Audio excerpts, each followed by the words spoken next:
নিজের রুমে গিয়ে ফ্রেশ হয়ে খাবার খেয়ে নেয় আব্রু। খুব ক্লান্ত থাকায় আব্রু বিছানায় গা এলিয়ে দেয়। শরীর অনেক ক্লান্ত ছিল, তাই চোখের পাতায় এক করতে ঘুমের দেশে তলিয়ে যায় আব্রু। খানমহল। সন্ধ্যার পর ওহু ঘুম থেকে উঠে মহলের নিচে নামলো। দেখলো মহলের সবাই অনেক চিন্তিত আব্রুর জন্য। আলিনা খান অসুস্থ হয়ে পড়েছে। আব্রুর এরকম কাণ্ডে আজমল খান খুব কথা শুনিয়েছেন আলিনা খানকে। বলা বাহুল্য, বাড়ির সকলেই অনেক অসন্তুষ্ট। ওহুর মনটাও ভালো নেই। ওহু আর দাঁড়িয়ে থাকতে পারল না সেখানে। আলিনা খানের পরিস্থিতি অনুমান করে বেশ খারাপ লাগছিল ওহুর। কত বছর পর নিজের ছেলেকে কাছে পেয়েছিলেন তিনি, কিন্তু কি হয়ে গেল হঠাৎ? ওহু উদাস মন নিয়ে চলে গেল মহলের ছাদে। ঘষা মাজা উঠে যাওয়া রং, শৈবালে ঘিরে ধরা দেয়াল, কাঠের নড়বড়ে রেলিং। ওহু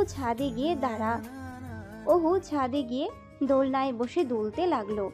আকাশের দিকে চাইলো। হঠাৎ ওহুর অন্তর্রিয়ন্দে একটা গান বেজে উঠল। অজানা শর্তে ওহুর উষ্ঠ জোড়া নড়ে উঠল অভিমান অভিযোগ চেপে ধরে। বুকের ভেতর নোনা ব্যথা, চোখে আমার ঝরে কথা, এপার ওপার তোলপাড় একা। যাও পাখি বলো তারি, সে যেন ভোলে না মোরে। সুখে থেকো ভালো থেকো, মনে রেখো এ আমারে। সোনার পালঙ্কের ঘরে লিখে রেখেছিলেম যারে। বড়ই উদাস উদাস লাগছিল ওহুর নিজেকে। হঠাৎ বক্ষ পিঞ্জর ব্যথা অনুভব করছে, শুধু আরেকটি বার আব্রুকে দেখার জন্য। এই ব্যথা হঠাৎ জেগেছে, হঠাৎই মনে চেপেছে। দেখা হলে ও জানতে চাইবে কেন আব্রু সবাইকে না বলে লন্ডন চলে গিয়েছে। সবাই কত কষ্ট পেয়েছে তার জন্য। সে কি জানে না, বোঝে না? একবার বলে গেলে ক্ষতি হতো কি? এইসব কারণের পিছনে আরও একটি লুকায়িত কারণ আছে। প্রথম দেখাতে চন্দ্রবালার মনে দাগ কেটে গেছে। আন্দোলন শুরু হয়েছে যেন তীব্র তার প্রস্থানে। ওহু মনে মনে আওড়াতে থাকলো।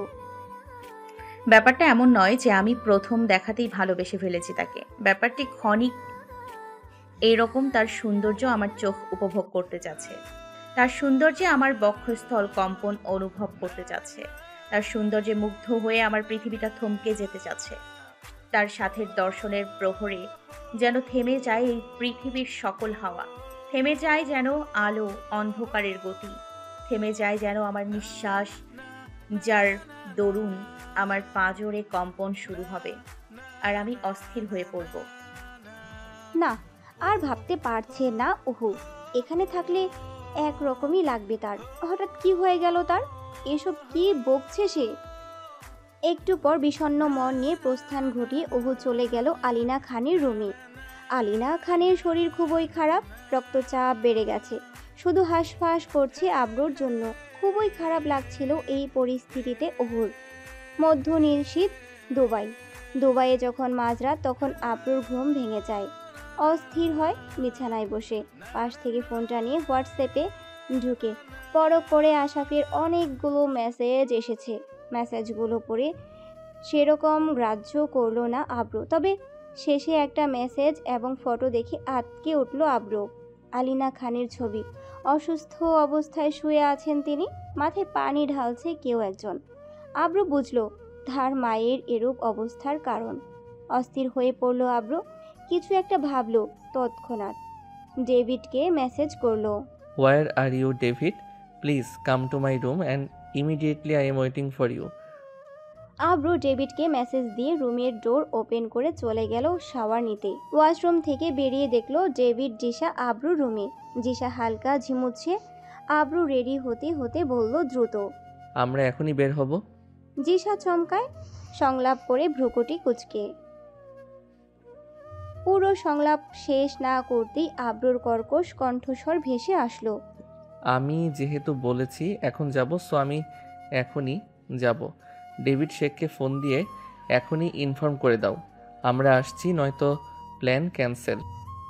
ডেভিড আব্রুর ক্রেজি লুক দেখে ভয় পেল। বুঝলো আব্রু রেগে আছে, যার দরুন সংক্ষিপ্ত প্রত্যুত্তর করলো। ওকে। ডেভিড ড্রাইভিং করছে আর পিছনের সিটে জিশা আব্রু বসে আছে। আব্রু এখনো এংরি মুডে আছে, তাই জিশা আব্রুকে কিছু বলার সাহস পেল না। আব্রুর রাগ সম্পর্কে জিশা আর ডেভিড অবগত। আধা ঘন্টা ড্রাইভিং করার পর গাড়ি এসে থামলো বাংলো বাড়ির গেটের সামনে। জিশা, ডেভিড, আব্রু গাড়ি থেকে নামলো। একজন শেখ এসে আব্রুকে জড়িয়ে ধরে হ্যান্ডশেক করলো এবং বাংলোর ভিতরে নিয়ে গেল। ভিতর থেকে আরেকজন শেখ বলে উঠল ইংরেজিতে, হেই আব্রো, তুমি চলে এসেছো, খুব ভালো। চলো উপরে যাই আমরা, ওইখানে রয়েছে তারা সবাই। চলো আমার সাথে উপরে। শেখের সাথে কাজ শেষ করে হোটেল রুমে ফিরে আসলো আব্রু। ফ্রেশ হয়ে নিল, বিছানায় হেলান দিয়ে বসলো। সাইড টেবিল থেকে ফোনটা হাতে তুলল। আশাফের ফোনে কল ঢুকালো মায়ের খবর নিতে।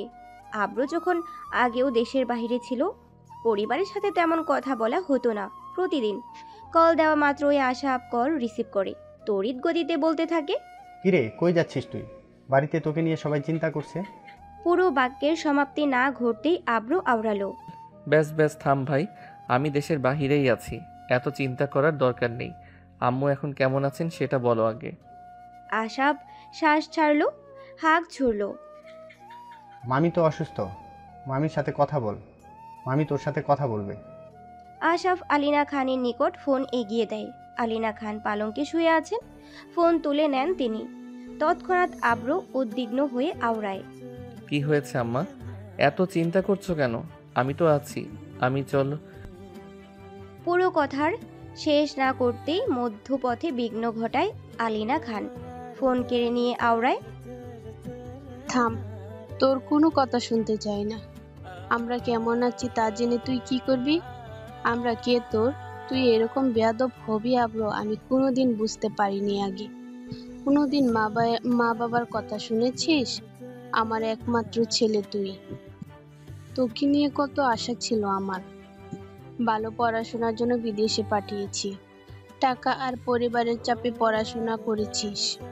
পরিবারের প্রতি কোনো রেসপন্সিবিলিটি নেই তোর। কেমন ছেলে তুই? পরিবারের প্রতি কোনো কেয়ার নেই।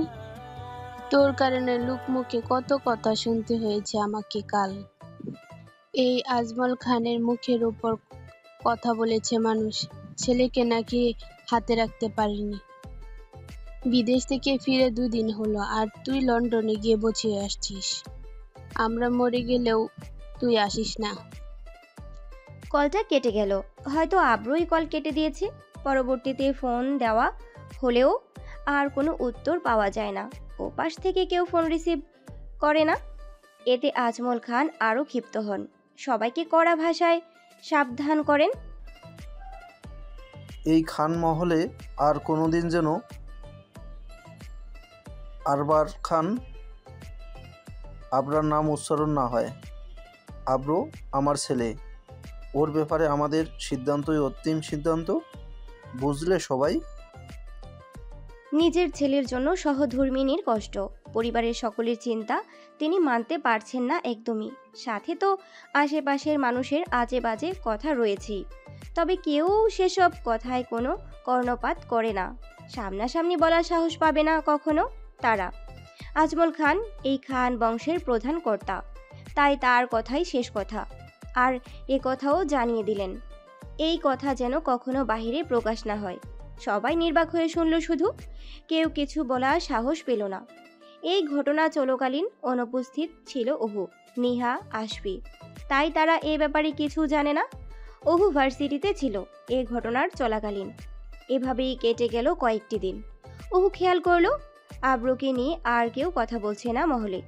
অহুর সন্দেহ হলো একটা জলজ্যান্ত মানুষ বাড়ি থেকে উধাও হয়ে বিদেশ গিয়ে বসে আছে, অথচ কারো কোনো মাথা ব্যথা নেই ইদানিং।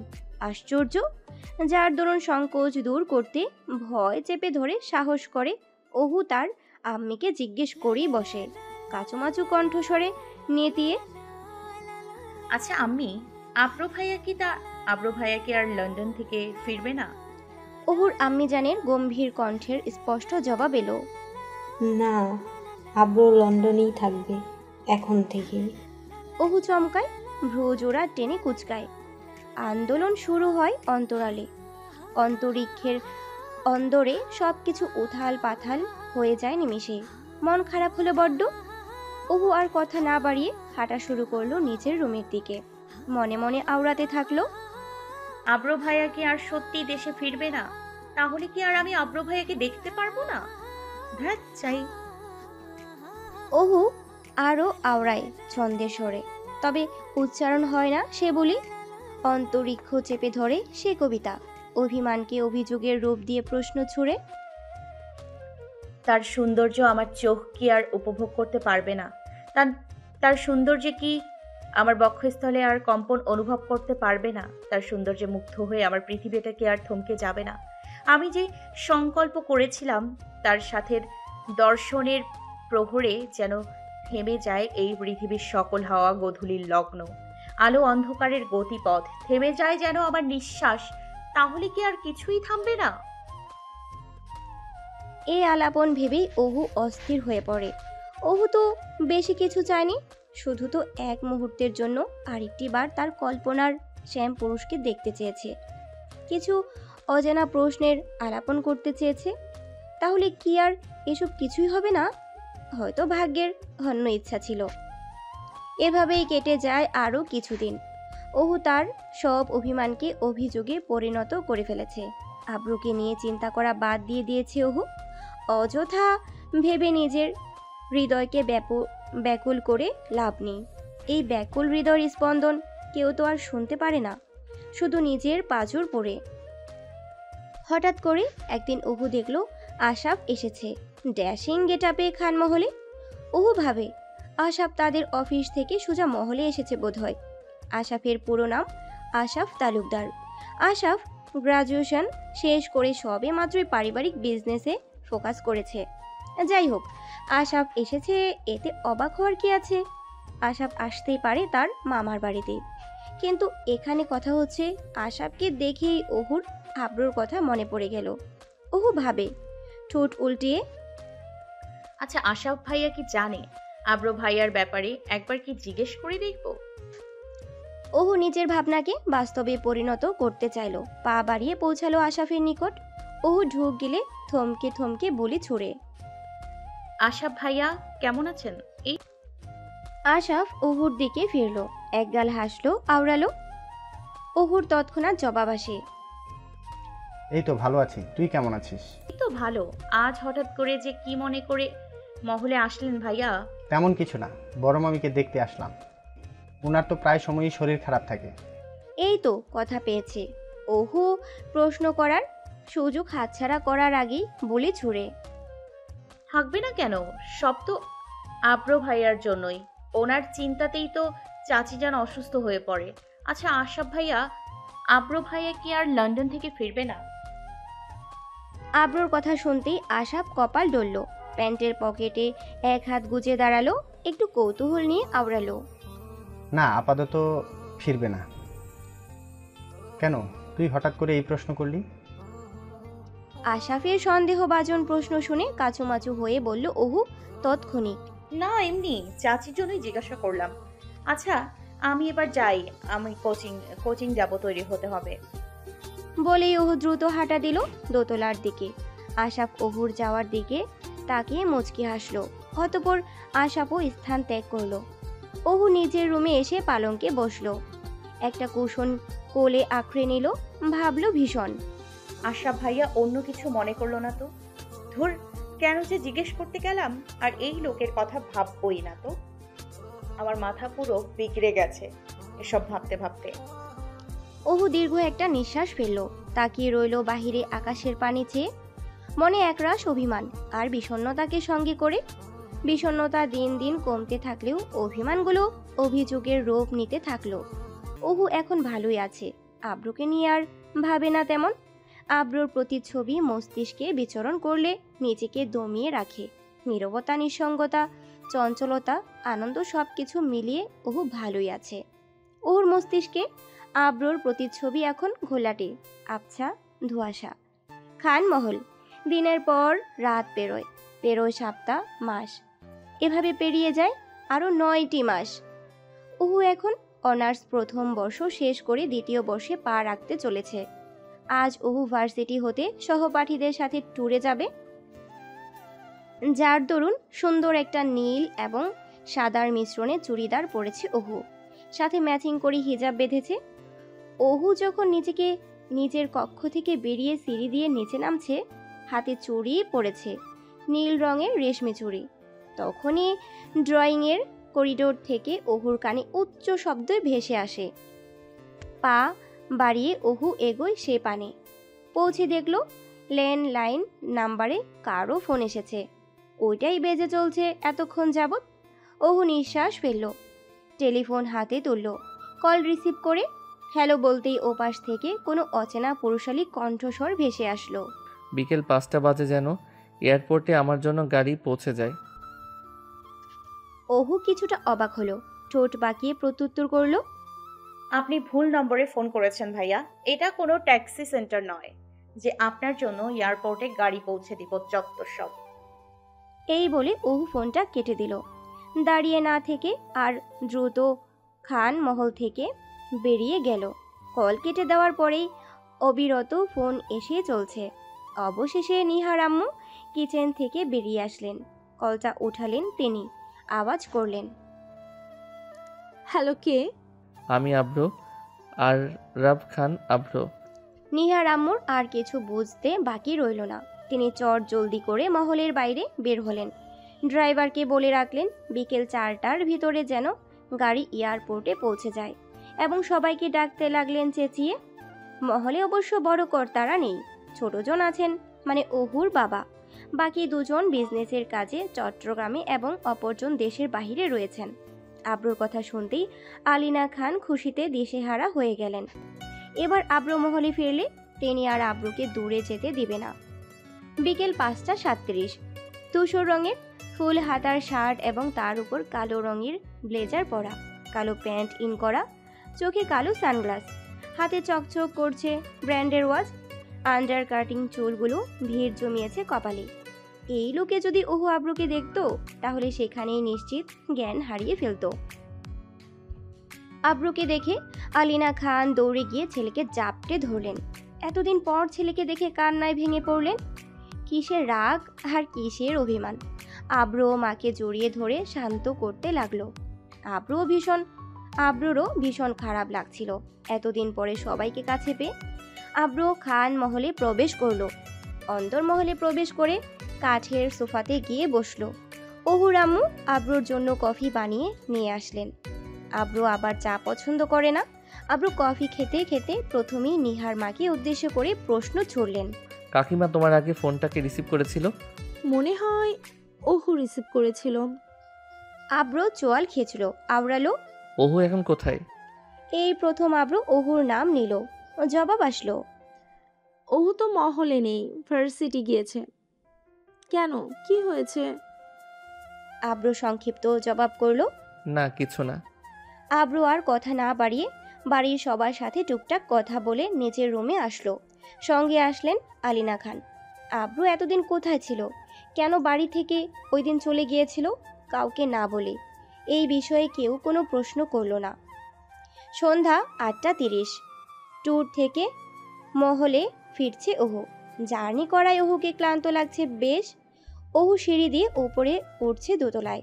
ওঠার সময় ওহুর আম্মি বলে উঠল নিচতলা হতে, কিরে, অনেক ক্লান্ত হয়ে গেছিস নাকি? চা করে দিব? আর শোন একটা কথা। ওহু তার মায়ের পুরো কথা না শুনে মাঝখানে কথা থামিয়ে দিল, আওড়ালো, আমি এখন কিছু শুনতে পারবো না। আমি খুব ক্লান্ত লাগছে, চা করে দিতে হবে তো। আমি এখন রেস্ট নিব একটু। যদি ডিনার করতে না আসি তাহলে প্লিজ ডাক দিও না, প্লিজ আম্মি। বলেই ওহু সিঁড়ির রেলিং বেয়ে উপরে উঠতে লাগলো। দৈবাত ওহুর নজর আশাবকে বন্দি করলো। বলে ছুড়ল হাসি ফুটিয়ে, আরে আশাব ভাইয়া, কখন এসেছেন? কেমন আছেন? আশা প্রত্যুত্তরে হাসলো, জবাব দিল, এই তো আলহামদুলিল্লাহ ভালো আছি। তুই কেমন আছিস? তোর পড়াশোনার কি খবর? এই তো আলহামদুলিল্লাহ ভালো। আচ্ছা পরে কথা বলবো, এখন আসি ভাইয়া। বলে ওহু নিজের কক্ষের অন্দরে প্রবেশ করলো। ওহু এখনো জানে না আব্র লন্ডন থেকে মহলে ফিরেছে। রুমে গিয়ে কাঁধ থেকে ব্যাগটা ফেলে নিচে শটাং হয়ে পালঙ্কে শুয়ে পড়ল। পরনের পোশাকও পরিবর্তন করল না। রাত 10টা। খানমহল। আলিনা খান আব্রকে ডেকে ঘুম থেকে তুললেন ডিনার করার জন্য। আব্রও ফ্রেশ হয়ে নিচে চলে যায়। গিয়ে দেখে আশাফ এসেছে। আশাফের সাথে অনেকক্ষণ কথা বলে সবাই ডিনার করতে বসে যায়। তখন অনুপস্থিতি ছিল অহু। আব্র দেখল অহুর আব্বু এসেছে। আব্র তার ছোট কাকাকে সালাম দিল। আসসালামু আলাইকুম কাকা, কেমন আছেন? আশাফা খান জবাব করলেন, ওয়ালাইকুম আসসালাম, ভালো আছি। তুই কেমন আছিস? অভিমান চেপে ধরে। আব্র সেটা বুঝতেও পারল ক্ষণিকেই। আলহামদুলিল্লাহ ভালো আছি, বসুন একসাথে ডিনার করি। আশাফা খান একটা চেয়ার টেনে বসে পড়ল। আব্র আর আশাফা খান টুকটাক কথা বলতে লাগলো ভোজনশালায় বসে। অতঃপর খাবার খেয়ে রুমে চলে গেল আব্র। রুমে গিয়ে কতক্ষণ আশাফের সাথে কথা বলল। রাত 1টার দিকে অহুর ঘুম ভেঙে যায়। অহু নিচে হলে গিয়ে দেখে কেউ নেই, সমস্ত লাইট অফ করা, সবাই ঘুমাচ্ছে। অহু একটা দীর্ঘশ্বাস ছাড়ে। আস্তে আস্তে হাঁটা ধরল ছাদের দিকে। এখন ঘুমাতেও পারবে না, বোরিং লাগছিল। কেউ জেগেও নেই যে কথা বলবে। ছাদে উঠল অহু। পরখ করল ছাদের কার্নিশে কেউ দাঁড়িয়ে আছে। তার অবয়ব দেখা যাচ্ছে না, তবে সে যে স্মোক করছে সেটা হাওয়ায় মিশে যাওয়া ধোঁয়ার কারণে বোঝা যাচ্ছে। লোকটির ডান হাতে সিগারেট, ক্ষুদ্র ক্ষুদ্র লাল স্ফুলিঙ্গ রাতের অন্ধকারে জ্বলজ্বল করছে। অহু ভাবল এটা আর কেউ না, আশাফ। আশাফ ভাইয়া সিগারেট টানছে, যার দরুন হাতে নাতে ধরতে গুটি গুটি পায়ে নৈশব্দে সামনে এগোলো। অহু অবয়বটির থেকে আর কিছু স্থানের দূরত্ব। যখন যখন ওই অহু ভাইয়া বলে চিল্লিয়ে উঠবে, দৈবাত সামনে থাকা অবয়বটি কারো উপস্থিতি টের পেয়ে তখনই পেছনে চাইল। ফিরে তাকিয়ে দেখল সিগারেটের ধোঁয়া 2 উষ্ঠের ফাঁক দিয়ে সামনে দাঁড়িয়ে থাকা চন্দ্রবালার আর তার মধ্যে পার্থক্য। মাঝে স্বচ্ছ ধোঁয়ার দেওয়াল সৃষ্টি করে দিল। দুজনেই স্তব্ধ হয়ে যায় একে অন্যকে দেখে। দুজনের পৃথিবী থমকে যায়। অহুর বক্ষস্থলে কম্পনের আওয়াজ তীব্র হয়ে যায়। অহুর পাঁজরের ভূমিকম্পের সৃষ্টি হয় মুহূর্তেই। এ কাকে দেখছে অহু? যাকে এতদিন সে কল্পনায় রেখেছে, যার প্রতিচ্ছবি অহুর মস্তিষ্ক বিগড়ে দিয়েছিল, যার সৌন্দর্য চোখে উপভোগ করতে চেয়েছিল, যাকে হাজারটা প্রশ্ন করতে চেয়েছিল, আজ হঠাৎ তার সামনে তাকিয়ে দেখছে অহু। আব্রর পরিস্থিতিও ব্যতিক্রম নয়, বরং অহুর থেকে আরও জোরালো অনুভূতি। দীর্ঘ 8 বছর পর আব্র অহুকে দেখছে। আব্র ভাবছে, এই কি সেই অহু? কত বড় হয়ে গেছে। না, অহু তো আগের মতোই আছে। নীল চুড়িদার পরেছে, শরতের দমকা হাওয়ায় ওড়না গলায় দুলছে বারংবার। কাঁধ পর্যন্ত লম্বা ছোট ছোট চুলগুলো বাতাসে দুলছে। চোখের সাদা মণি, গায়ের রং ধবধবে সাদা, নাকের ডগায় একটা ছোট্ট তিল, কোমল ওষ্ঠজোড়া কেঁপে চলছে রীতিমতো। তার নরম চাহনি, ঘন চোখের পাপড়ি জোড়া, যে কোনো পুরুষকে এক চাহনিতে মাতাল করে দিবে অনায়াসে। অহুর সৌন্দর্য যেমন বদলে গেছে, তেমন অহুও। এই অহু তো আর আব্রুকে চেনে না, জানে না তার পরিচয় হয়তো আদৌ। এই কথা মনে পড়তেই আব্রু হুঁশে ফিরে এলো। তাকিয়ে দেখলো তার সামনে অহু নেই। অহু চলে যাচ্ছে ছাদ থেকে। রুমে এসেই অহু জোরে জোরে শ্বাস টেনে আনলো গহীন হতে। নিজের চোখকে বিশ্বাস করতে পারছে না অহু। কাকে দেখল সে, যার প্রতিচ্ছবি অহুর মস্তিষ্ক উলট পালট করে দিয়েছিল এই 9টা মাস? তাকেই দেখছি অহুর অবাধ্য নয়ন জোড়া। অহু তো আব্রুকে ভুলেই গিয়েছিল। তাহলে আবার এই নতুন প্রণয় শুরু হলো কেন? কেন ফিরে আসলো আব্র ভাইয়া? কেন? ওয়াই? অহু এসব ভাবছে আর নিজেকেই প্রশ্ন করছে পালঙ্কে বসে। প্রতিচ্ছবিতে ভয়ের ছাপ এখনো স্পষ্ট, যেন অনাকাঙ্ক্ষিত কিছু দেখে ফেলেছে। বাম নিলয়ের স্পন্দন এখনো স্বাভাবিক হয়নি, নিঃশ্বাস ওঠানামা করছে শুধু। অপরদিকে আব্র ছাদ থেকে নেমে আসলো রুমে। ব্যালকনিতে দাঁড়িয়ে একের পর এক সিগারেট টেনেই চলছে আব্র। নিজেকে শান্ত করতে পারছে না। আব্রুর চোখে শুধু অহু আর তার অতীত ভাসছে।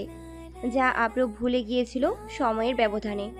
অবশেষে আব্রু একটা স্লিপিং পিল খেয়ে ঘুমানোর চেষ্টা করলো। এই উন্মাদ আব্রু এখন জেগে থাকলে নিয়ন্ত্রণহীন হয়ে পড়বে।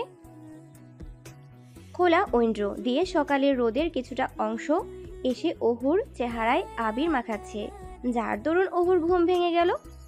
পালঙ্ক থেকে নেমে এসে ব্যালকনিতে দাঁড়িয়ে বাহিরের চিত্র পর্যবেক্ষণ করতে থাকলো।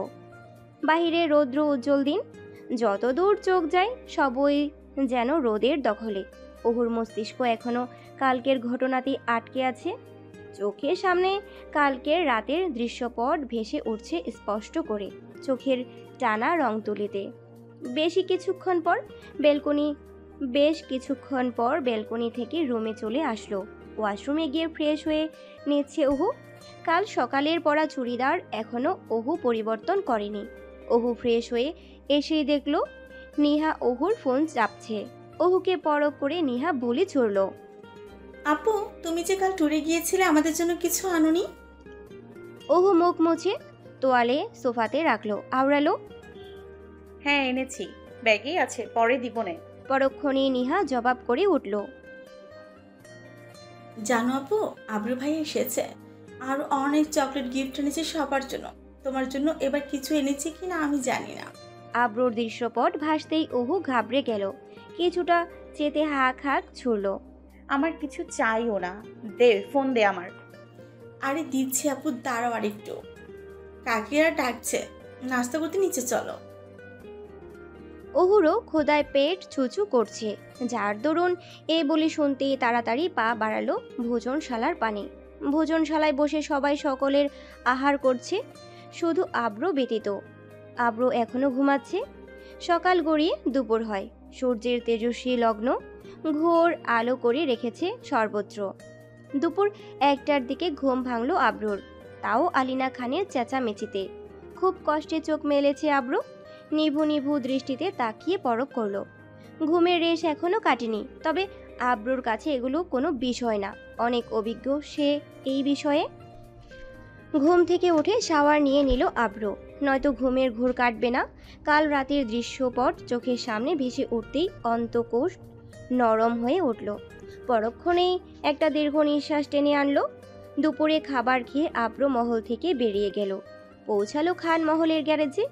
গিয়ে দেখলো আজ থেকে 9 মাস আগে রেসের জন্য কেনা BMW S1000 RR HP4 বাইকটি এখনও নতুনের মতোই আছে। আব্রু বুঝতে পারলো এই কাজ আর কারো না, আলিনা খান ওই বাইকটি সযত্নে রেখে দিয়েছে। আব্রু মায়ের কাছ থেকে বাইকের চাবি আর হেলমেট নিয়ে চলে গেল।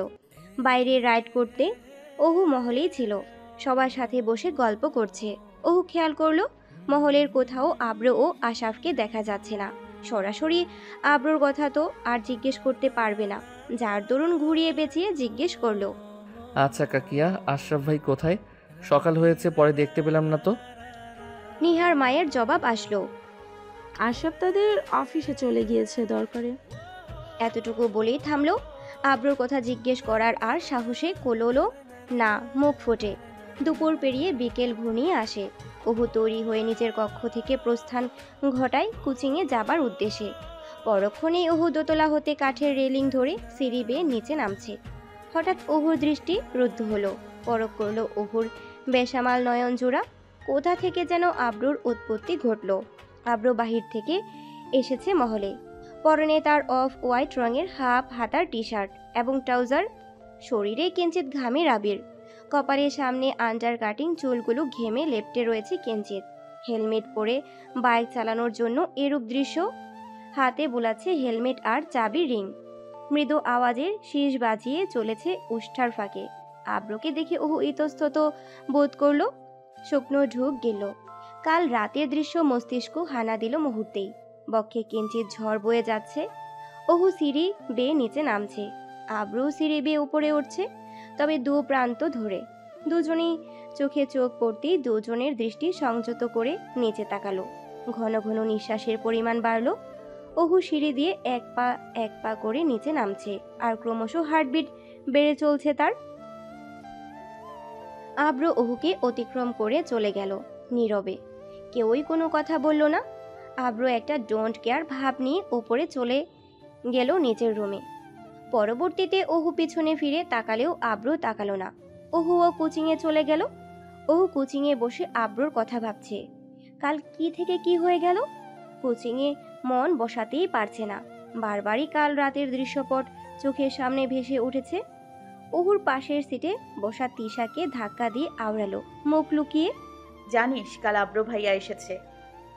ওহুর কথা শুনে পারু চমকে উঠল, ভ্রু কুচকালো, বলল, কি বলছিস তুই, সত্যি নাকি? আরে হ্যাঁ সত্যি, কালকে ট্যুর থেকে মহলে ফিরে দেখি উনি এসেছেন। উনি কাউকে না বলে চলে গিয়েছিল কেন রে হঠাৎ? ওহু ভাবুক নয়নে তাকিয়ে বলল, ঠোঁট উল্টে।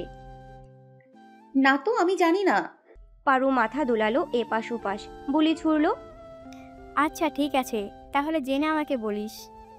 এখন ক্লাসে মনোযোগ দে, নয়তো টিচার পটর পটর করতে দেখলে দাঁড় করিয়ে রাখবে। ওহু মাথা নাড়িয়ে সম্মতি জানালো। কোচিং থেকে আসার সময় ওহু পারুর সাথে একটু মার্কেটে গিয়েছিল কিছু প্রয়োজনীয় জিনিস কিনতে। ফিরতে ফিরতে মাগরিবের আজান দিয়ে দিল। ওহু মহলে পৌঁছে দেখলো তানহা মিস চলে এসেছে। তানহা ড্রয়িং রুমের সোফায় বসে আছে। তার ওপর দিকের সোফায় আব্রু আর নিহা বসে গেম খেলছে ফোনে। ওহু এগিয়ে গেল দ্রুত তানহার পানে। মিস চলে এসেছেন, চলেন এখন আমার রুমে। ওই একটু কেনাকাটা করতে গিয়েছিলাম, তাই দেরি হয়ে গেল, সরি। তানহা কিঞ্চিত আড়াল করলো নিজেকে, আওড়ালো মৃদু স্বরে হেসে। না অহু, আজকে আমরা এখানেই পড়বো। ওহু ভ্রু কুচকে তাকালো তানহার দিকে। বুঝতে পারলো আব্রুকে দেখে তানহার রুমে যেতে চাচ্ছে না। এ আলাপন আব্রু একবারও ওহুর দিকে তাকালো না। আব্রু আর নিহা সামনে থাকায় ওহু কিছু বলতেও পারলো না। এই বেহায়া কাণ্ড দেখে ওর ভীষণ গা জ্বলছে। তাই ওহু বাধ্য হয়ে সোফায় বসে পড়ল নাক ছিটকে। ওহু সোফায় বসতেই হঠাৎ আব্রু সোফা ছেড়ে উঠে দাঁড়ালো, পা বাড়িয়ে চলে গেল অন্দর মহল হতে বাহিরে। আব্রু চলে যাওয়ায় ওহু মনে মনে খুশি হলেও কিছুটা রাগান্বিত। ওহু ভাবছে, যদি যাওয়ার ছিল আমি আসার আগে কেন গেল না? এতক্ষণ তো আমার অনুপস্থিতিতে তানহা মিসের সাথে ঠিকই বসেছিল, আমি আসায় উঠে গেল। ভ্রুকুটি কুচকে প্রশ্ন ব্যক্ত করলো। তানহা মিস আপনি কখন এসেছেন? জবাব আসলো, তুমি আসার 1-2 মিনিট আগেই। তানহা যখন এসেছিল আব্রু তখন নিহার সাথে গেমস খেলছিল, যার দরুন তখন যদি আব্রু উঠে চলে যেত তানহা বিষয়টাতে অন্য কিছু মনে করত। তাই আব্রু ক্ষণিক বিলম্বে স্থান ত্যাগ করেছে। রাতে সবাই বসে ডিনার করেছে। আজ সবাই উপস্থিত ছিল ডাইনিং টেবিলে। এমনকি আজমল খান ও আব্রু দেশে ফিরেছে শুনে কাজ শেষ করে তাড়াতাড়ি বাড়িতে ফিরেছে চট্টগ্রাম থেকে। তবে আজমল খান আব্রু ফিরে আসার ব্যাপারে কোনো কথাই বলেননি। আব্রু ও আজমল খানের সাথে কোনো কথা বলেনি। নীরবে খাবার খেয়ে সবাই নীরবে চলে গেল যার যার শয়নকক্ষে। ওহু রাতে বালিশে মাথা রেখে ভাবছে, আব্রুকে ঘিরে ইদানিং ওহুর বক্ষস্থলে কোনো এক অনুভূতির জন্ম নিচ্ছে। একটু বেশি ভেবে ফেলেছে, যা সে অনুভব করতে পারছে। সে আব্রুকে নিয়ে একটু বেশি ভাবছে যেন। না, এরকম হলে চলবে না। কিছুদিন পর এত সময়ের মধ্যে ওহু এবং আব্রুর সাক্ষাৎ হয়েছে বহুবার, তবে কোনো সংলাপ বোনা হয়নি তাদের এখনো অবধি। শুধু চোখের সাক্ষাৎ ঘটেছে। নীরবে যার যার স্থান ত্যাগ করেছে শেষে, সর্বদা দৃষ্টি সংযত করে। রাতের অন্ধকার বেরোয়, ভোর সকালে সূচনা হয়। খানমহলের পারিবারিক মসজিদ হতে ভেসে আসে ফজরের আজান। আজানের প্রতিধ্বনি ওহুর কানে ভেসে আসতেই ওহুর আঁখি যুগল প্রসারিত হয়, তন্দ্রা ছুটে যায়। ভোর সকালে আড়মোড়া ভেঙে ঘুমো ঘুমো চোখে উঠে পড়ে ওহু। পালঙ্ক ছেড়ে উঠতেই প্রথমে ওহু ব্যালকনিতে গিয়ে দাঁড়ায়। এটা ভোর সকালে ওহুর প্রথম কাজ। ব্যালকনিতে দাঁড়িয়ে থাকে চোখ বন্ধ করে। জোরে জোরে ভোরের সতেজ সুবাস শ্বাসের মাধ্যমে টেনে নেয়। পরক্ষণেই ওহু ব্যালকনি থেকে নেমে আসে, ওয়াশরুমে গিয়ে অজু করে নেয়। ফজরের নামাজ পড়ে বেরিয়ে যায় মহলের সকল কর্তাদের সঙ্গে হাঁটতে। 1 ঘন্টা বাদে ওহু মর্নিং ওয়ার্ক শেষ করে মহলে ফিরে দোতলায় নিজের কক্ষে যাওয়ার জন্য পা বাড়ায়। ওহু যখন ড্রয়িংয়ের রুম ক্রস করছিল, দৈবাত আলিনা খান ওহুকে পিছন হতে ডেকে বসেন। ওহুর চলন গতি রোধ হয়। ওহো, শুনে যা তো একটু। ওহু পেছন ফিরে তাকায় তৎক্ষণাৎ, পা বাড়িয়ে আগায় আলিনা খানের সন্নিকটে, আওড়ায় কণ্ঠস্বর ক্ষীণ করে। হ্যাঁ চাচি বলো। আলিনা খান এগিয়ে আসেন, একটা চায়ের কাপ হাতে নিয়ে বুলি ছুড়লেন স্বাভাবিক ভঙ্গিমায়। তুই তো উপরে যাচ্ছিস, এই চায়ের কাপটা আবরের রুমে একটু পৌঁছে দিয়ে আয়। ওহু তৎক্ষণাৎ ঢুক গেলে ভ্রজোড়া টেনে কুচকায় ভীষণ, অজানা ভ্রমও চেপে ধরে, অস্পষ্ট বর্ণে আওড়াতে থাকে। আমি কেন যাব? অন্য কাউকে পাঠাও চাচি যান, আমি যেতে পারবো না। আলিনা খান অনুরোধ করে বলেন। এখানে তো আপাতত কেউ নেই, আর হেল্পিং হ্যান্ডদের তো আবরের রুমে যাওয়া নিষেধ, তাই তুই নিয়ে যা। ওহু নাছর বান্দা, ফের বলি। তাহলে তুমিই নিয়ে যাও। কিন্তু আমি যেতে পারবো না চাচি। আলিনা খান এবার কিঞ্চিত তিরিক্ষি মেজাজ দেখালেন। তোর চাচা মহলের বাইরে বসে আছে, ওনার কাছে যেতে হবে দরকারি কিছু কাগজপত্র নিয়ে। আমি আবরার কাছে যাব নাকি তোর কাছে চাচার কাছে? কথা বাড়াস না একদম, নে ধর আর জলদি যা। বলেই আলিনা খান ওহুর হাতে চায়ের কাপটা জোরপূর্বক ধরিয়ে দিলেন। পরিশেষে আলিনা খানের জোড়াজুড়িতে ওহু যেতে বাধ্য হলো আবরুর রুমে। ড্রয়িং রুম ক্রস করে দোতলায় ওঠার প্রহরে ফের ডেকে বসেন আশফাক খান ওহুকে উদ্দেশ্য করে। পত্রিকা পড়ছেন তিনি মনোযোগ সহকারে। সবে মাত্রই মহলের বাহির হতে হেঁটে আসলেন, হাঁক ছুড়লেন চশমা ঠেলে। ওষুধ চায়ের কাপটা আমায় দিয়ে যা, তুই নতুন একটা বানিয়ে নে। ওহু দু এক সিঁড়ি নিচে নামলো, আশফাক খানকে চায়ের কাপটা দিয়ে চলে গেলেন। পুনরায় কিচেনে নতুন করে চা বানাতে আদেশ দিয়ে গেছেন আলিনা খান তার গুণধর পুত্রের জন্য। ওহু অন্তরিক্ষে আওড়ালো। খুব সুন্দর করে একটা চা বানাবো, যা খেয়ে আব্র ভাই আর শুধু ওহু ওহু করবে, প্রশংসার জোয়ার ভাসবে আমার মনে একদম। যে সংলাপ সে কর্ম ওহু বেশ সময় নিয়ে কড়া করে এক কাপ মালাই চা বানালো, যা দেখতে ভীষণ লোভনীয় হলো। চায়ের কাপ নিয়ে ওহু ক্রমশ আব্রু রুমের দিকে আগাচ্ছে আর ইতস্তত বোধ করছে। ওহুর বাম পাজর ধুক ধুক করছে, কিঞ্চিত এলোমেলো হয়ে যাচ্ছে নিজের অস্বস্তিতে। দরজায় শব্দ করার পূর্বে ভালো করে ওড়না টেনে দিল মাথায়, অতঃপর দরজায় শব্দ করলো পরপর অনেকবার, কিন্তু অন্দর হতে কোনো সাড়া পাওয়া গেল না এখনো অবধি। ওহু ভ্রু নাচালো ঠোঁট উল্টিয়ে। পরিশেষে ওহু অনেকটা সাহস সঞ্চয় করলো, চোখ বুঝে কিঞ্চিত দরজা ঠেললো, পিট পিট করে চোখের পাপড়ি জোড়া মেললো, পরক করলো কক্ষের অন্দরে কেউ নেই। ওহু ধীর পায়ে স্বাভাবিক ভঙ্গিতে সামনে আগালো, কিঞ্চিত ঝুঁকে চায়ের কাপটা টেবিলে রাখলো, উঠতে যাবে স্বাভাবিক ভঙ্গিতে দাঁড়িয়ে। ওই অবস্থায় ওয়াশরুমের ডোর ওপেন হওয়ার আওয়াজ পেল। ভ্রুকুটি কুচকে ওহু সামনে চাইলো। আব্রো সদ্য শাওয়ার নিয়ে বেরোলো, পরনে শুধু একটা সাদা টাওয়াল পেঁচানো। এ পরিস্থিতিতে ওহু আব্রো চোখাচোখি হলো। আব্রো ওহুর সামনে দাঁড়িয়ে আছে। ওহু তার পেশামাল দৃষ্টিতে পরখ করলো আব্রোর পুরো প্রতিচ্ছবি। আন্ডার কাটিং চুলগুলো থেকে টপটপ করে পানি পড়ছে কপাল বেয়ে, মাথা থেকে কোমর পর্যন্ত উন্মুক্ত শরীর আব্রোর, বলিষ্ঠ বুক তার, সিক্স প্যাক বডির প্রতিটি ভাঁজে বিন্দু বিন্দু পানি জমে আছে। আব্রোকে এই অবস্থায় দেখে চোখ ছানা বড়া হয়ে গেল ওহুর। আব্রোকে আকস্মিক এই প্রতিচ্ছবিতে দেখি ওহুর ভিতরে ভূমিকম্প বয়ে যাচ্ছে যেন। খুব কষ্টে নিজের দৃষ্টি সরালো, নজর টেনে এনে মেঝেতে নামালো। মস্তিষ্কে এই স্থান ত্যাগ করার প্রয়াস কেবল ওহুর। ধীরে ধীরে আব্রোর থেকে মুখ ঘুরিয়ে পিছনে ফিরল, ধীর পায়ে সামনে এগুচ্ছে কক্ষ থেকে প্রস্থান ঘটাবে। কক্ষ থেকে বেরিয়ে যাবে তার আগ মুহূর্তেই পিছন হতে গম্ভীর পুরুষালী কণ্ঠস্বর ভেসে আসলো। দাঁড়া। ওহু তৎক্ষণাৎ জমে গেল, বেসামাল হয়ে সেখানেই দাঁড়িয়ে রইল, কাপা কাপা কণ্ঠে আওড়ালো। কেন ভাইয়া? চায়ের কাপটা নিয়ে যা, আমি কফি খাই, চা না। ওহু সংলাপ শুনে কিছুটা অস্বস্তি গোচালো গহিনে, বলি ছুড়ল পরক্ষণে। আচ্ছা সরি ভাইয়া, চাচি হয়তো আপনাকে কফি বানিয়ে দিয়েছিল। আমি আসার সময় আব্বু ভুলে কফির কাপটা নিয়ে এসেছি, আর আপনার জন্য চা বানিয়ে নিয়ে এসেছি। আমি জানতাম না আপনি চা খান না, মিস্টেক হয়ে গেছে। ক্ষণিকেই আব্রুর গম্ভীর জবাব আসে। কেন তুই জানতি না বোধহয় আগে? আমি চা খাই না, হয়তো এখন ভুলে গেছিস। আচ্ছা ঠিক আছে, বাদ দে আপাতত, যা তুই এখন। আব্রু ভাই আমি কাপটা নিয়ে যাই, চাচিকে বলবো নে নতুন একটা কফি বানিয়ে দিতে আপনার জন্য।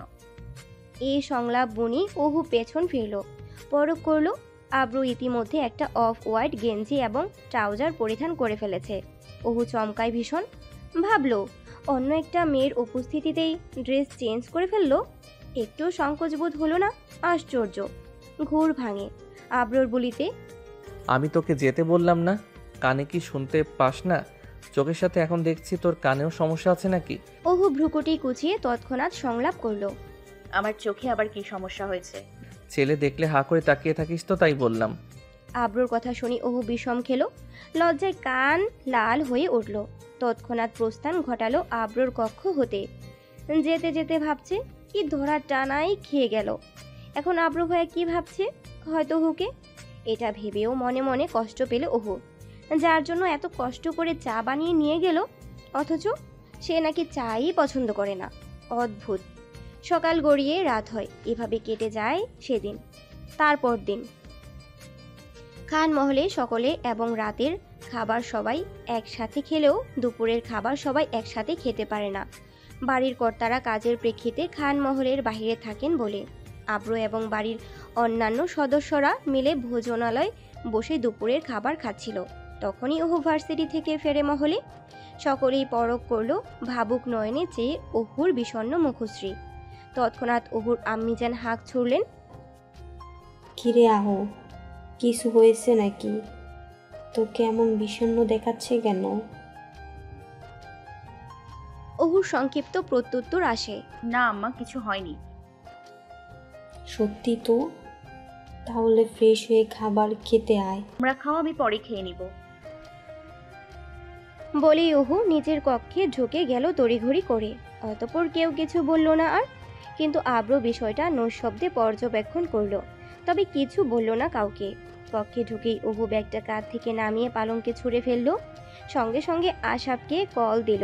ফোন বের করে কল দেওয়ার কিছু সময়ের মধ্যে আশাফ কল রিসিভ করলো। অহু তড়িৎ গতিতে আওড়ালো, আসসালামু আলাইকুম ভাইয়া, কেমন আছেন? আশাফ প্রত্যুত্তর করলো, তোমার সালাম, ভালো আছি। তুই কেমন আছিস? আলহামদুলিল্লাহ ভালো আছি ভাইয়া। এই অসময়ে তুই ফোন দিলি হঠাৎ? কোনো কিছু হয়েছে নাকি রে? সব কিছু ঠিক আছে তো? অহুর কণ্ঠস্বর কিছুটা জমে গেল, কণ্ঠনালী শুরু করে আওড়ালো, আপনি অফিস শেষ করে একটু মহলে আসবেন, কথা আছে। আশাফ সম্মতি ব্যক্ত করলো, আচ্ছা আসবো নে, এখন রাখি, অফিসে আছি তাই একটু বিজি। আচ্ছা ঠিক আছে ভাইয়া, আসসালামু আলাইকুম। ওয়ালাইকুম আসসালাম। অহু খুবই নম্র, ভদ্র এবং বিচক্ষণ মেয়ে। অহুর ব্যাপারে আজ পর্যন্ত কোনো খারাপ মন্তব্য নেই। আজ ভার্সিটিতে একটা ছেলে অহুকে খুব বিরক্ত করেছে। সাধারণত অহুর ক্ষেত্রে এসব প্রায় ঘটে, তবে যে কেউ অহুকে উত্তপ্ত করতে পারে না।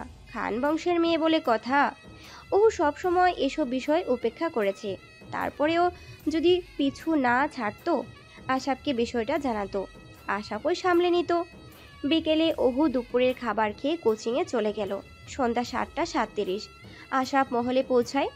আব্রু ড্রয়িং রুমে বসেছিল তখন, আর অহু তানহা মিসের কাছে প্রাইভেট পড়েছিল। আশাফকে হঠাৎ মহলে দেখে আব্রু অবাক হয় ভীষণ, কিছুটা ব্রু কুচকালো, আওড়ালো মৃদু স্বরে, কিরে তুই এখানে এই অসময়ে মহলে আসছিস, বললিও না একবার? আশাফ আব্রুর সাথে এসে বসলো, জবাব করলো, না তেমন কিছু না, অহু কল দিয়ে বলল কিছু নাকি দরকারি কথা আছে, মহলে আসলে তাই আসলাম। ও আচ্ছা। আশাফ আর আব্রু বসে অনেকক্ষণ কথা বলল। তারপর আব্রু উঠে চলে গেল রুমে কোনো কারণে। তানহা অহুকে পড়িয়ে চলে গেল। তানহা চলে যাওয়ার পরপরই অহু নিচে আসলো, দেখলো আশাফ সোফায় বসে আছে। অহু পা বাড়ালো আশাফের সান্নিধ্যে। ভাইয়া কখন আসলেন আপনি? এই তো অনেকক্ষণ হলো। আচ্ছা কি বলবি বল শুনি। অহু শ্বাস টানলো, হাঁক ছুড়ল, ভাইয়া ইদানিং আমাকে একটা ভার্সিটির সিনিয়র ছেলে বিরক্ত করছে খুব। আজ তো ক্যাম্পাসে অনেক সিন ক্রিয়েটও করেছে। মেয়রের ছেলে নাকি শুনলাম, শক্তি দেখায় প্রচন্ড। ও আচ্ছা বুঝেছি, তোকে আর কিছু বলতে হবে না। কাল তোর কম্পাসে গেলে ছেলেটাকে আমাকে দেখিয়ে দিস। ঠিক আছে ভাইয়া, তাহলে আপনি বসুন, আমি আসি। বলেই ওহু চলে গেল নিজের রুমে। ওহু চলে যেতেই আব্রু নিজের রুম থেকে বেরিয়ে আসে। আশাবের সাথে পুনরায় আড্ডা জমালো, আওড়ালো ক্ষণিকেই। কি বললো তো ওহু তোকে?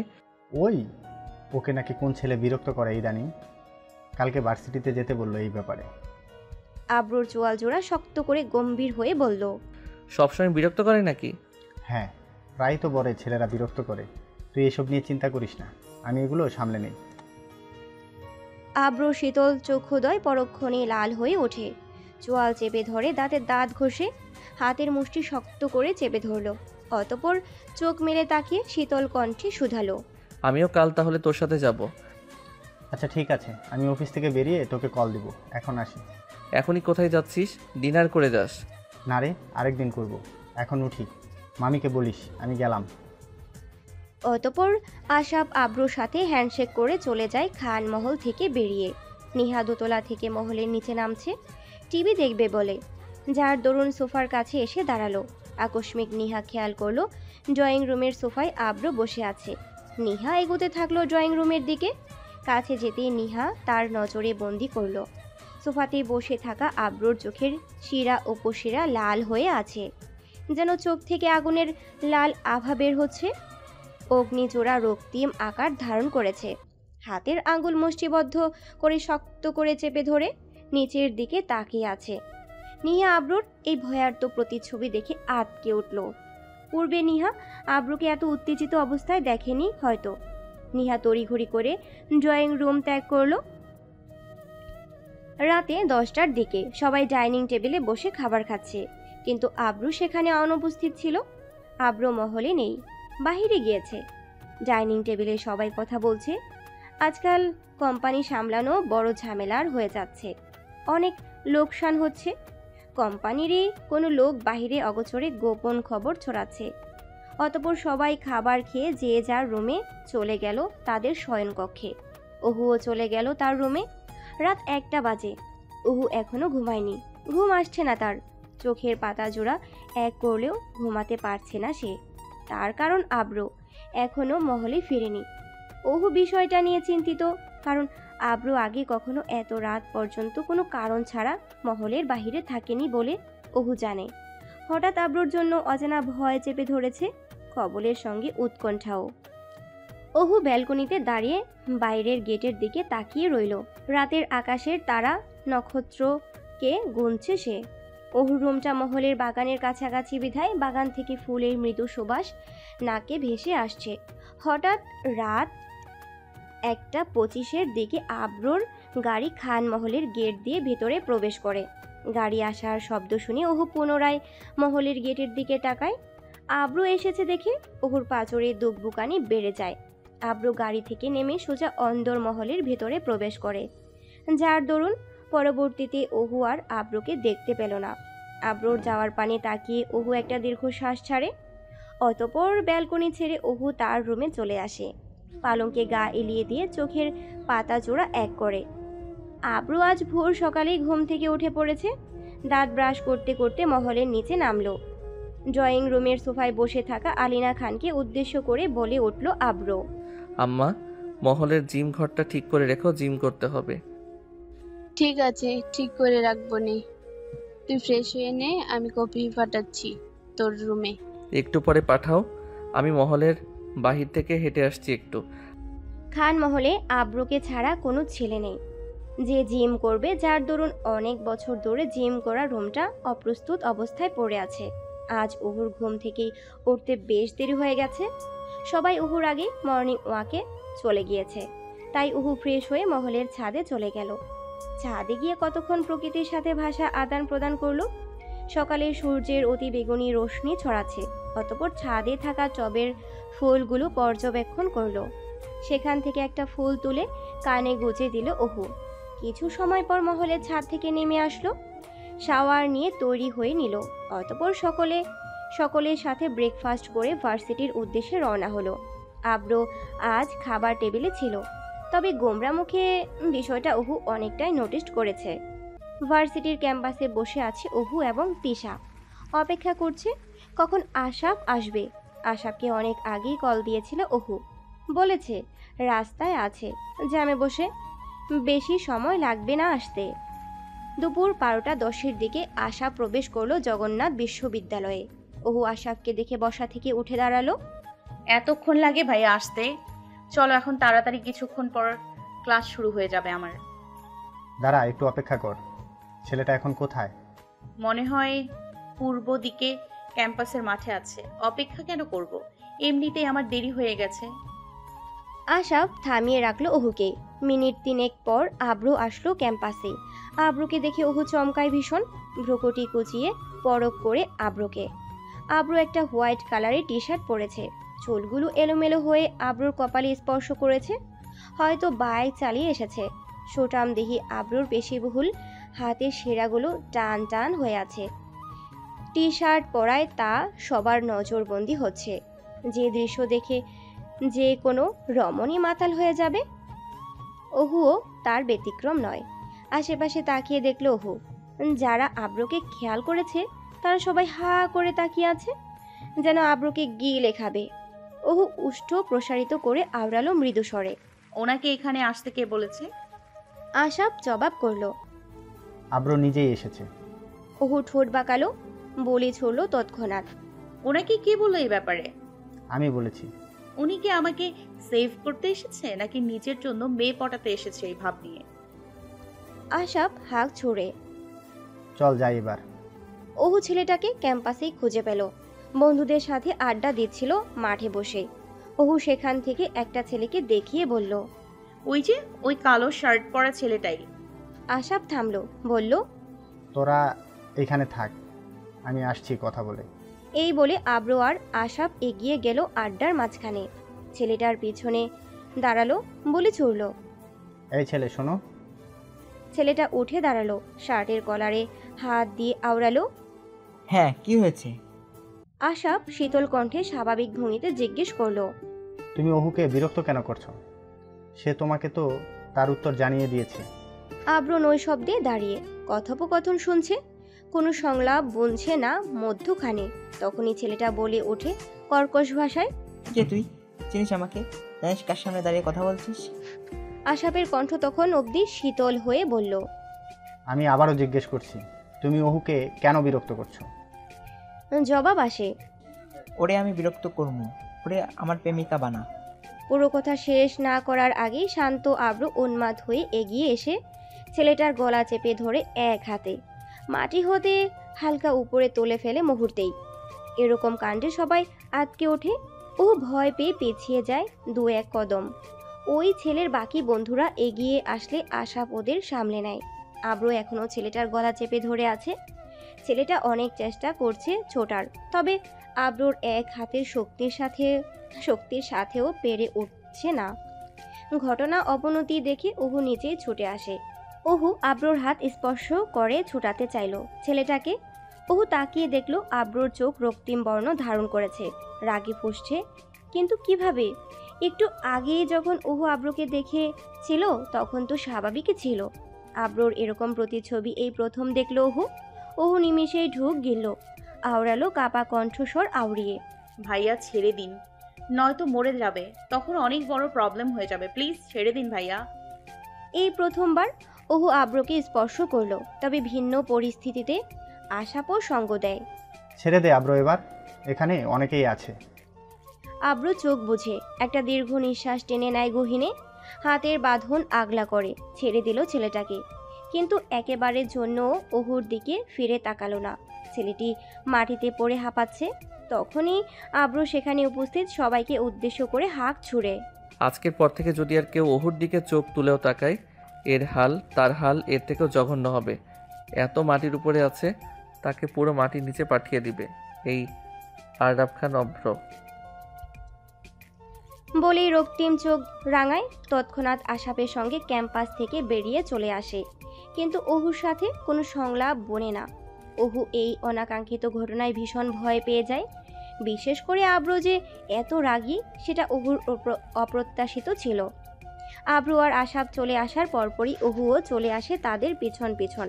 ক্লাস অ্যাটেন্ড না করে মহলে এসে ভার্সিটিতে ঘটে যাওয়া ঘটনার ব্যাপারে কিছুই বলে না ওহু কাউকে। ওহু মহলে এসে আজ দুপুরের খাবারও খায়নি। ওই যে ও ভার্সিটি থেকে মহলে ফিরে নিজের কক্ষে গিয়ে দরজা বন্ধ করেছে আর খুলেইনি। ওহু আজ কোচিংয়েও যায়নি। ওহু ভীষণ ভয় পেয়েছে দুপুরের ঘটনায়। এসব মারামারি থেকে সে সব সময় এড়িয়ে চলে, তবে আজ তার জন্যই এরকম কিছু ঘটে গেল। সন্ধ্যাবেলা ওহু নিজের রুম থেকে বেরিয়ে বাহির হয়। বাহিরে এসে দেখে সবাই ড্রয়িং রুমে বসে গল্প করছে। ওহু মহলটা ঘুরে দেখলো পুরো। ওহু খেয়াল করলো আব্র মহলের কোথাও নেই, এমনকি তার রুমেও নেই। ওহু ভাবছে হয়তো ভার্সিটি থেকে আর মহলেই ফিরেনি আব্র। সন্ধ্যা হয়ে গেছে। তানহা মিস এসেছে ওহুকে পড়াতে। রুমে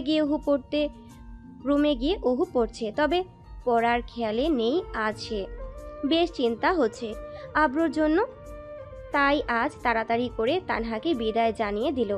ওহু ভাবছে আব্রু ভার্সিটি থেকে বেরিয়ে বাহিরে গিয়ে আবার ঝামেলা করলো না তো। আবার পরক্ষণেই এই আলাপন ভেবে ঠোঁট উল্টালো যে আব্রু ভাইয়া কেন এরকম কাণ্ড ঘটালো আমার জন্য। ওহু ড্রয়িং রুমে বসে শিফা আর নিহার সাথে গল্প জুড়েছে আর টিভি দেখছে। আব্রোর জন্য ওহুর ভীষণ চিন্তা হচ্ছে, মনটা বড় হাঁসফাঁস করছে। আব্রোর কোনো কন্ট্রাক্ট নম্বরও নেই ওহুর কাছে যে ফোন দিয়ে খোঁজ নেবে, আর এটাও ভাবছে কল দিলে কি জানি বলে। কিছুক্ষণ পর ওহুর মনে পড়লো আশাব ভাইকে কল দিয়ে একবার জিজ্ঞেস করলে কীরকম হবে। যেই ভাবনা সেই কাজ। ফোনটা হাতে নিয়ে আশাফের ফোনে কল দিল। আশাব কল রিসিভ করলো তৎক্ষণিক। আসসালামু আলাইকুম ভাইয়া। আশাব উদ্বিগ্ন হয়ে বলল, ওয়ালাইকুম আসসালাম। কিরে, কিছু হয়েছে নাকি আবার? ওহুর নরম কণ্ঠস্বর, না ভাইয়া, তেমন কিছু না। আসলে চাচি যান আব্রু ভাইয়ের কথা জিজ্ঞেস করছিল। ভাইয়া এখনো মহলে ফিরেনি তো, তাই। আপনি কি জানেন ভাইয়া কোথায়? মামির কাছেই তো আব্রুর নাম্বার আছে। আচ্ছা, আমি আব্রুকে বলছি ফোন দিতে। ধন্যবাদ ভাইয়া। আসসালামু আলাইকুম। ওয়ালাইকুম আসসালাম, ভালো থাকিস। জি ভাইয়া, আপনিও। ওহু ফোনটা রেখে কিছুটা হাঁপ ছেড়ে বাঁচলো।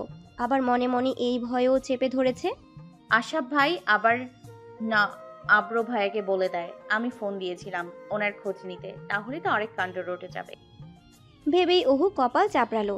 চিন্তা করতে করতে অপেক্ষার প্রহর শেষ হলো ওহুর। আব্র মহলে ফিরেছে কিছু সময় আগে, তবে আব্র এখন রুমে আছে তা দেখতে পেল না ওহু আব্রোর। আব্র যখন মহলে ঢুকেছিল ওহু তখন তার রুমে ছিল। আব্র মহলে ফিরেছে শুনে ওহু কিছুটা চিন্তামুক্ত হলো। আব্রকে দেখার জন্য ওহুর মন ছটফট করছে। ওহু নিজের রুমের এক পাশ থেকে অন্য পাশে যাচ্ছে, আবার ওই পাশ থেকে এই পাশে আসছে। হাতের বুড়ো আঙ্গুলে ওড়না পেঁচাতে পেঁচাতে ভাবছে আর মনে মনে আওড়াচ্ছে, এখনো কি রেগে আছে আব্রু ভাই? আব্র নিজের রুম থেকে আর বের হয়নি। ওই যে রুমে ঢুকেছে মহলে ফিরে। আব্রোর দেখা পাওয়ার জন্য ওহু ড্রয়িং রুমে বসে আছে। আব্রু যদি নিচে নামে মহলের, তাহলে নিশ্চয়ই দেখতে পাবে ওহু আব্রুকে, কিন্তু তার দেখা পাওয়া চারটিখানি কথা তো নয়। ওহু আজ সকলের আগে ডাইনিং টেবিলে এসেছে আব্রোর দেখা পাওয়ার জন্য। সবাই ডাইনিংয়ে চলে আসছে। কিছুক্ষণ পর আব্রু আসলো। আব্রু গম্ভীর মেজাজে আছে, তার কারণ ওহু বুঝতে পারল না, তবে আব্রুকে দেখে ওহু কিছুটা স্বস্তি পেল। হঠাৎ প্রবল গতিতে প্রশ্ন ছুড়ে বসলেন আজমল খান। আব্র মহলে পা রাখার পর এই প্রথম সংলাপ বললেন তিনি, কণ্ঠস্বর ভীষণ গম্ভীর। কাল ওহুর জগন্নাথ ভার্সিটিতে গিয়েছিলে তুমি, সেখানে গিয়ে মেয়রের ছেলেকে মেরেছো কেন? আব্র স্বাভাবিক ভঙ্গিতেই লোকমা গিলল, জবাব করল, জ্যান্ত ছেড়ে দিয়েছি, এটাই অনেক। আমি আগামীতে নির্বাচন করতে চাইছি, আর তুমি বিদেশ থেকে ফিরে আবার ঝামেলা শুরু করে দিয়েছো। তুমি তো আমার মান সম্মান সব ডুবিয়ে দিবে আবারও। ভোজনালয়ে উপস্থিত সকলেই আহারের মধ্যে বিরতি টানল। নৈশব্দে বাপ ছেলের আলাপন শুনতে ব্যস্ত হলো। ওহুও তাদের সঙ্গে যোগ হলো। সকলের প্রতিচ্ছবিতেই উৎকণ্ঠা লুকায়িত, ভয় জড়িয়ে তাদের কবলে। এ তর্কাতর্কি বেশি দীর্ঘ হয়ে না যায় আবার। সকলের উৎকণ্ঠা আরও দীর্ঘায়িত করতে আব্র বুলি ছুড়ল, কিঞ্চিত দাঁতে দাঁত চেপে বলে, তাকে জীবিত ছেড়ে দিয়েছি, এটাই এখন আমার আফসোস হচ্ছে। মুহূর্তেই আজমল খান বসা থেকে দাঁড়িয়ে উঠলেন, কণ্ঠস্বর দীর্ঘায়িত করে ঝাঁঝালেন। তুমি একটা বেয়াদব ছেলে আব্রো, আজই তুমি মেয়রের ছেলেকে সরি বলবে।